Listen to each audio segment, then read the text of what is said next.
5, 4, Stand by on the floor. 3, Ready, roll camera B, 3. up on audio 1, dissolve B, and cue talent. Coming up on the April edition of Catawba Communities, our school segment this month takes us to Hickory High School and the newly renovated Media Center. An innovative Catawba update from the Small Business Center at CVCC. Get to know future leaders from Teen Leadership Newton. And take a STEM tour with 8th graders from Maiden Middle. Spring is here, and it's an all-new Catawba Communities, and it starts now.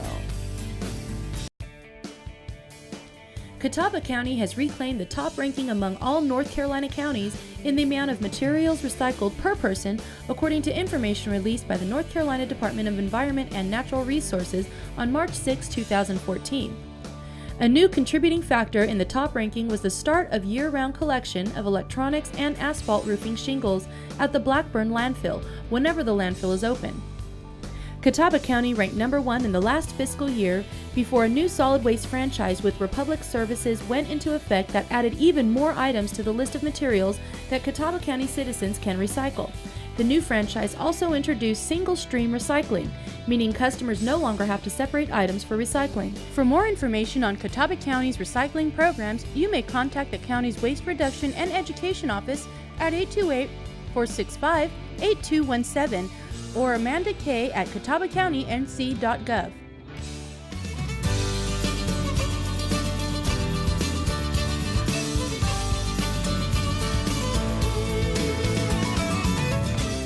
Hello, I'm Walter Hart, Superintendent of the Hickory Public Schools, and welcome to the newly renovated Media Center at Hickory High School. For anyone who has attended Hickory High School or visited the school prior to this year, well, this facility is no longer the old school library.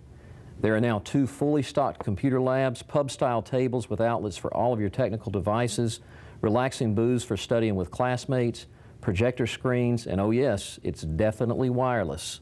And what would a media center be without books? Hi, I'm Beverly Snowden, Hickory's Public Information Officer for Hickory Public Schools, and I'm delighted today to be joining Dr. Hart, our superintendent of our school district. We're going to be sharing with you about some of the many wonderful activities that go on here at Hickory High. First, here in the Media Center, in addition to the renovations and technology enhancement, there's been a significant fundraising campaign to help restock the shelves with new books, research, novels, and more. We greatly appreciate all of the contributions to this successful campaign. Hickory High's principal, Dr. Ann Stallnaker, also leads meetings here, and we're fortunate to have new display cases where the community may enjoy viewing the recently refurbished trophies from the historic Ridgeview High School. We're sincerely grateful to the community members and area organizations and businesses that have reached out to the Hickory Public Schools to help fund this beautiful renovation. Travis Childers, Hickory High's media coordinator, would like to share a few words about the newly renovated facility. Dr. Hart stated earlier that this is not your old library. This is a 21st century media center. None of this that we've done would have been possible without a community effort. And we want to thank so many people here in Hickory, 2 in particular.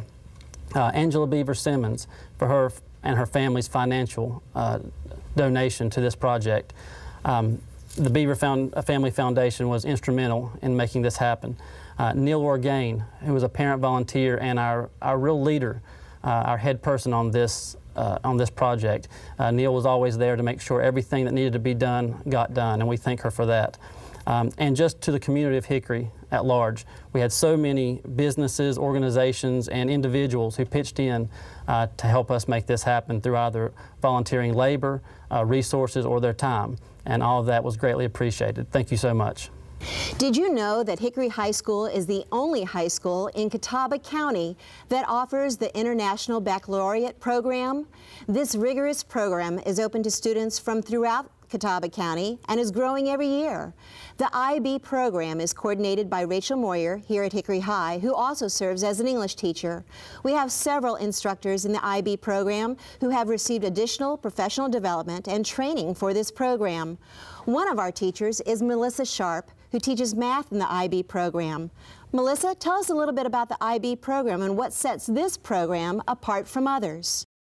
I'm a mathematics teacher at Hickory High School, and I've had the pleasure of teaching IB Mathematics SL for the whole time we've had it. I love IB Math because it covers 2 years of several different topics in math, about 5 different topics in math.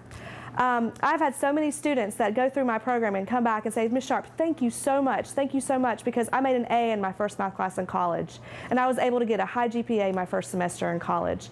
I love the IB program because we have very well-rounded students that come out of our program. They're able to write papers like nobody's business when they go to college. They're able to succeed easily with chunking assignments and knowing what to do when and how to categorize their time and their efforts. So it's a wonderful program, and I'm so glad to teach it at Hickory High. There's nothing greater than hearing straight from students about their experiences in taking IB courses or actually studying for the IB diploma. Hi, my name is Taylor Panzer. I'm a senior at Hickory High School, and I love being in the IB program because it's presented me with a lot of opportunities for my future, and it's helped me learn how to write college essays and be prepared for my college education.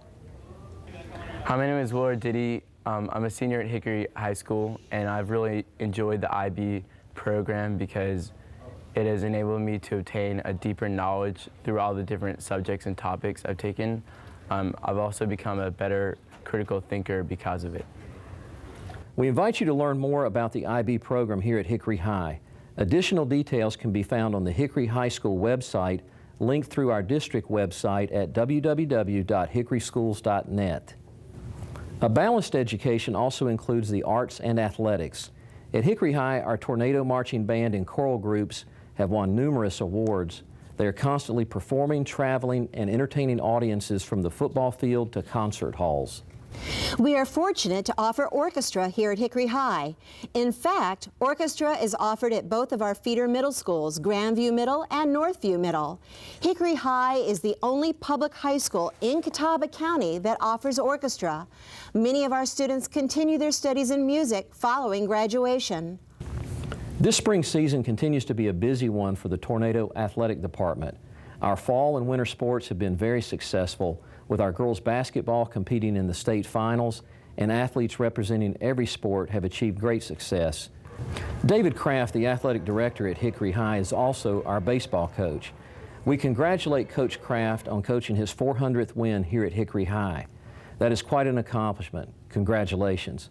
And Coach Kraft, while we're in the middle of the spring season, can you share a few highlights of our successful year in sports? I'm Coach Kraft, and I'm the athletic director at Hickory High School, and we've had an incredible year so far in athletics. We have very dedicated student athletes here at Hickory High School. The latest, greatest accomplishment was our girls basketball team that went to the state finals with Coach Helms. Everyone loved pulling for them. Our football team had a great year as well with Coach Helms. Coach Mike Helms has been a great addition to our staff. We had a swimmer that won a state championship, Emmeline Peterson. Our girls tennis, girls golf, and girls cross country all won conference championships this fall. Our soccer team always does well under Coach Brian Gillings. Our wrestling and boys basketball also had good years. And our lacrosse team is off to a fantastic start. Hickory High is a busy place. Clubs, sports, academics, community service, the arts, it's all here and more. And like most high schools, the spring season brings the annual tradition of the high school prom. Each year, Hickory High invites community members to donate clean and new prom dresses, shoes, jewelry, and even tuxedos to the prom closet here at Hickory High. We believe that every student should have the opportunity to attend this special event, and we thank you for your donations. Drop off your prom donations during school hours here at the main office at Hickory High. If you have any questions about the prom donations, call Helen Devlin here at Hickory High School, 828-322-5860. Again, that's 828-322-5860. And before we go, we'd like to introduce you to the principal of Hickory High, Dr. Ann Stallnaker. I'm so glad that you want to hear more about Hickory High. It's a great school. We call ourselves a AAA school because we're excellent in academics, athletics, and the arts. There are so many opportunities for students at Hickory High, from the IB program to the orchestra program to amazing athletics. I hope that you'll take a moment to come over to Hickory High for a tour or to learn ways that you could volunteer or support our school. Thank you for joining us today at Hickory High School, and thank you for your support of the Hickory Public Schools, where we extend excellence to every child, every day.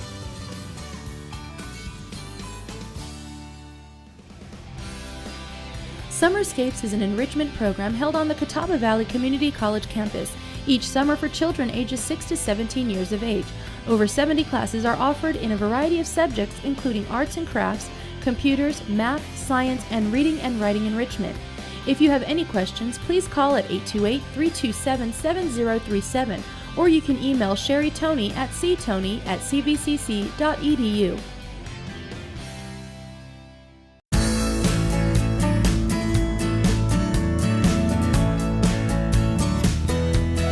I'm here today with Debbie Shannon, and we are continuing our Innovate Catawba series, and we are talking about workforce connectivity today. Thank you for coming, Debbie. Thank you. I'm super excited to be here. We're going to talk today and give an update on a work group that's called Workforce Connectivity and Development. This work group inside of Innovate Catawba is focused on connecting education and industry within the Catawba County area. And what that means for everyone who's out there watching is this work group is focused on setting up systems and understanding the connectivity and connections between the educators in our community and the employers. So how do we weave them more tightly together in a way that makes our current students available for workforce when they're ready to come out and go to work? And also, how do we make sure that the folks in our community who want to transition their career and they might have an interest in sectors other than the ones they're currently employed in can have the training they need to have those jobs available for them in the future? That's wonderful, and I think we're standing in a building that actually is a nice example of workforce connectivity. Tell us a little bit about this building. It is. This is a beautiful facility. This is the Catawba Valley Community College Corporate Development Center. And the Corporate Development Center is really kind of the physical place to come to for business and industry services to get ready for a workforce or to attract those folks that we want to have in our workforce. And this is the facility where they come and get kind of the training they need to make sure they have the skills that will prepare them for the current and future jobs in Catawba County. So, Debbie, in talking about workforce connectivity, I know there are some subgroups within that group. So can you tell us a little bit about what's going on? There's some projects, I think, happening. That's right. There are several projects underway, and that's what we're going to talk about today. One that's very exciting that I'm wanting to share is here at CVCC, recently in January of this year, actually, the first Manufacturing Institute class was convened, and it was specifically focused on the furniture industry. That class began with a course called Furniture Fundamentals, and from there students are able to specialize in whatever field they're interested in the furniture industry. What we would like to create with this subgroup that's working right now is a similar opportunity for folks who are interested in careers in the manufacturing industry, including manufacturing-related sectors. So what CVCC is able to do is put together a curriculum specific to the needs of the employers in our community who have manufacturing facilities or manufacturing-related facilities, put together a curriculum that would allow students to come through and gain the skill sets that they need to become employable now and in the future going forward. So, Debbie, what happens next? Well, inside of the Workforce Connectivity Work Group, the one that's focused on creating this Manufacturing Institute, what we've decided the best move is going to be is we're going to host a large summit event on April 30th where we're going to engage with the manufacturers in our community and the manufacturing-related employers in our community, specifically focusing on our largest employers, those who employ 50 folks or more inside of that sector, and we're going to ask them what it is they're looking for in an ideal candidate for future employment and for current employment. And once we have that information from them, we're going to work together closely with them through CVCC's partnership with those industries to create a really exciting manufacturing institute here at CVCC and the Corporate Development Center. And where could they register for that? That event is going to happen again on April 30th. The best way to register is to contact the Catawba County Chamber of Commerce, but I'd like to emphasize that you do not need to be a Catawba County Chamber of Commerce member to attend. We want everyone there who feels like this would be helpful for their company, who have current and future workforce needs, and they want to have a say in designing the workforce inside of Catawba County. Wonderful. It sounds like there's a lot going on within this work group, and there's probably more to come, I'm sure. There is. So stay tuned for more with workforce connectivity, as well as all of the work groups within Innovate Catawba. Thank you, Debbie, for being with us today. And you're going to see later on in our show, we are going to be back here at the CVCC Corporate Development Center for a STEM tour with Education Matters, which is also a great way to incorporate and partner with workforce connectivity as well. Learn more about what it means to be green during the 6th year of Growing a Green Future event. In conjunction with Growing a Green Future, the Catawba County Partnership for Children will be hosting their 18th annual Family Fair. This combined event will be held on Saturday, April 26th between 10 a.m. and 2 p.m. on the green between the Arts and Science Center and the Patrick Beaver Memorial Library at 375 3rd Street, Northeast Hickory. The rain date is Sunday, April 27th from 1 p.m. to 4 p.m. More than 20 groups will be represented at Growing a Green Future, providing educational information and demonstrations focusing on preserving the earth, supporting nature, or any environmental product, practice, or service offered in the area. The Family Fair provides a wide variety of fun, free activities for families in the community. Many agencies and organizations will provide information about their services, as well as fun activities for children of all ages. Residents of Newton are invited and encouraged to register for the City of Newton's Citizens Police Academy. The program will run from 6 to 8 p.m. for 7 consecutive Thursdays, beginning April 29th and ending June 10th. The program offers city residents a chance to learn about the police department's services and operations. This free academy is limited to 20 participants on a first-come, first-served basis. Attendance at all sessions is not required but encouraged. All sessions will take place at the Police Training Complex at 2427 North Ash Avenue. Upon completion of the course, students may ride along with an officer for a total of 8 hours. Registration is required by April 14th to participate. For more information or to register, contact Captain Michael Sullivan at 828-695-4292 or 828-465-7430.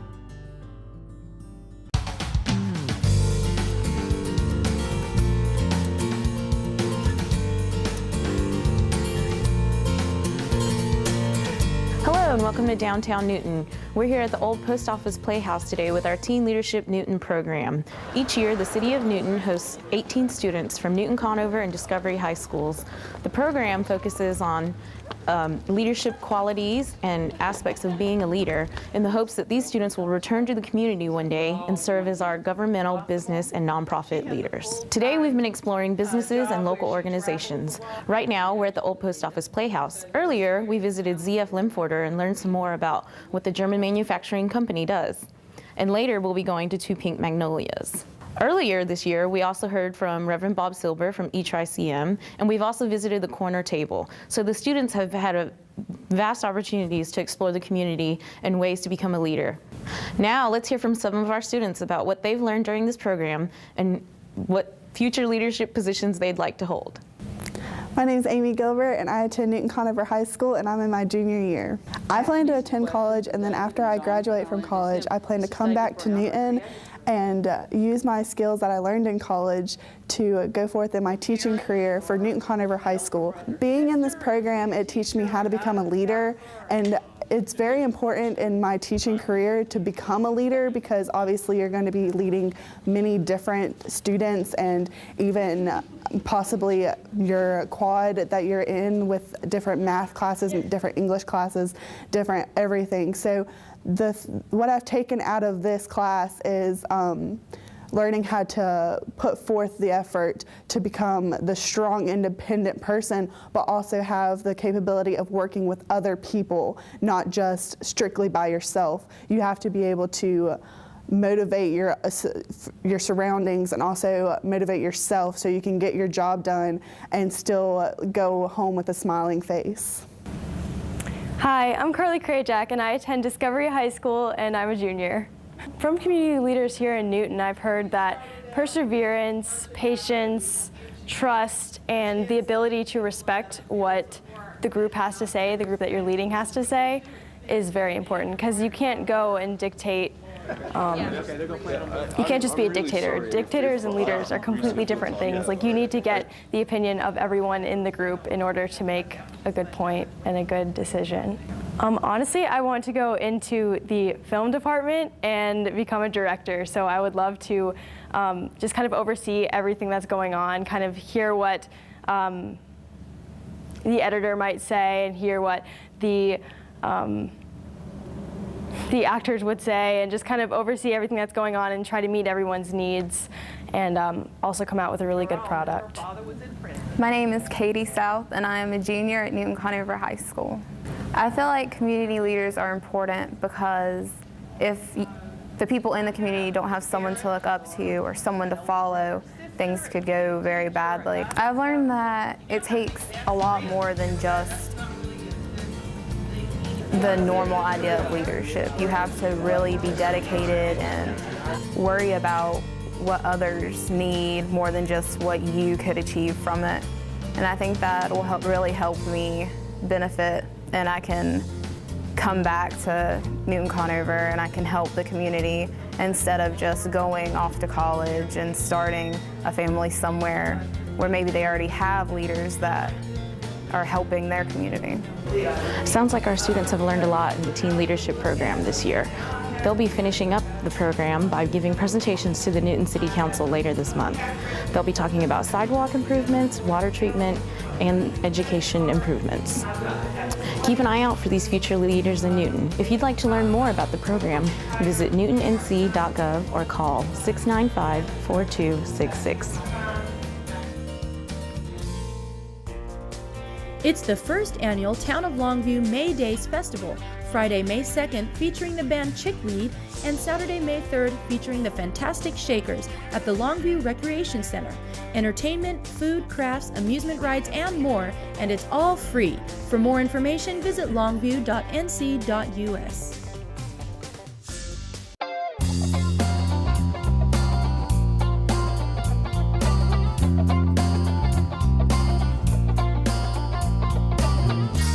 Hi, my name is Tracy Hall, and I'm the Director of Education Matters. I'm here today to talk to you about the Extreme STEM Tour. What is the Extreme STEM Tour? It's where we take 8th graders, every 8th grader in Catawba County, on behind-the-scenes tours in business and industry, plus show them the education and training available at CVCC through our Corporate Development Center and also on our main campus. So today we're at the Corporate Development Center here at CVCC. Our students are learning about mechatronics.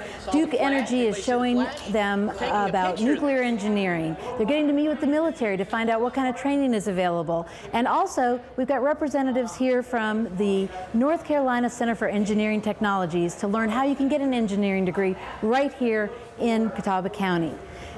Our students have gotten the opportunity prior to coming here to visiting area businesses. They've met with leaders in manufacturing, in our healthcare system, and now I want you to hear why it's important to them. My name's Randall Rose, and I'm the plant manager of Ethan Allen in Maiden, North Carolina. We just want to continue to develop the business in this area. It's a craft business. We like to get a lot more young kids involved. The technology continues to evolve in the industry. We want to continue to grow the business in the U.S. for many years.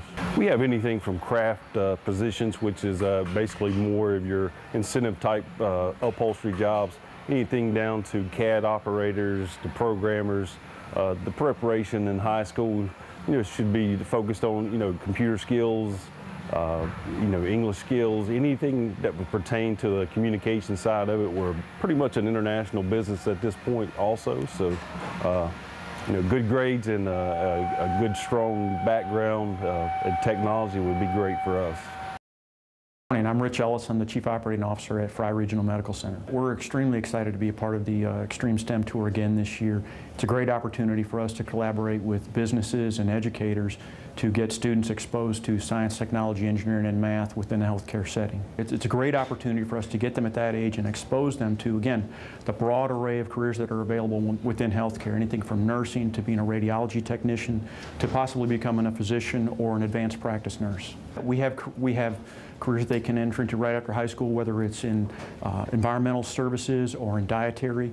They can pursue associate's degrees, again in radiation therapy or perhaps in nursing or perhaps in occupational therapy, on up through bachelor levels and master levels programs as well.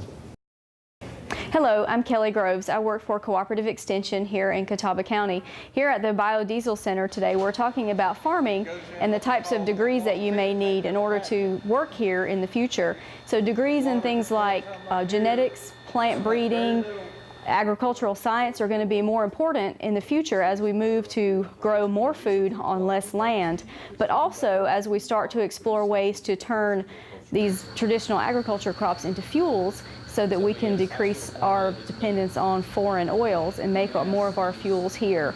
So to work here at the Biodiesel Center in the future, degrees in environmental science are going to become more important as we learn to do research to help us transform these traditional crops into biodiesel fuels. Workforce connectivity begins at a very early age, and we believe it doesn't start after you finish your educational journey. We think it starts a lot earlier. We've created Education Matters here at Catawba Valley Community College, which has enhanced some STEM tours for all middle school students through the Catawba Valley. It's one of those things that is creating the future for our young people and also helping our businesses get connected to these individuals at a very early stage. The reason it is important for the STEM tours to bring these students on campus is we're trying to create a level of comfort for them to understand that their educational opportunities exist right here in our own backyards. They don't have to go out of town or even out of state to get a quality education that's going to lead to a future career. Being on our campus early lets them know that they're welcome here, that we expect them to be here, and that we'll be here ready to take care of their needs as they progress through their education continuum. Business and industry is also benefiting because they have the opportunity to expose these kids to an environment that probably the perception is not as where it should be. So now they get to show off their unique facilities and demonstrate to these kids that science, technology, engineering, and math are critical fundamental foundations for any future workforce trend in this region. We're excited to be a partner in this and excited to be the lead agency with Education Matters and the Extreme STEM Tours. We're afraid to do a couple things. We're going to erase part of its message because it has a little bit more of a subliminal message. So come program currently set up where you can come to see these. So what do you think? This truly is an extreme experience for our 8th graders, a full day of science, technology, engineering, and math. This experience is for every 8th grader. We've been doing this for about 2.5 years now, and we have taken 5,248 students on behind-the-scene tours in business and industry and shown them all the educational opportunities for those careers. When you get into the 8th grade, we will be doing this for you. If you want to learn more about the Extreme STEM Tour, please visit the Education Matters website, educationmattersincatawba.org. Catawba County government is committed to doing its part to reduce the amount of plastic bag waste in our community. This reusable bag is your gateway to doing your part as well. Do you know that the average person uses over 300 plastic shopping bags per year but recycles only 10? Go reusable! If everyone did, that would save the same amount of petroleum as taking 100,000 cars off the road for a year. Other things you can do to help: skip the bag altogether. Don't double bag. Take plastic bags back to the store for reuse. There's no rule saying that only cloth bags can be reused. Some stores, like Lowe's Foods, provide a 5-cent credit to shoppers who bring their own bags, cloth or otherwise. Recycle any plastic bags that can't be reused. Most major stores have placed bins near the store entrance to collect plastic bags for recycling. They take bags from any store, not just their own. Catawba County accepts plastic bags for recycling at each of the 5 solid waste convenience centers. Keep Catawba County Beautiful accepts plastic bags for recycling at the annual Household Hazardous Waste Collection event held in November of each year. For more information, visit catawbacountync.gov. Thank you for watching Catawba Communities. Catawba Communities airs every day at 7 a.m., noon, and 3 p.m., and Tuesday and Thursday night at 8 p.m. on your local government and educational channel, Channel 192 on Charter Cable, and online 24/7 at Catawba County's YouTube channel,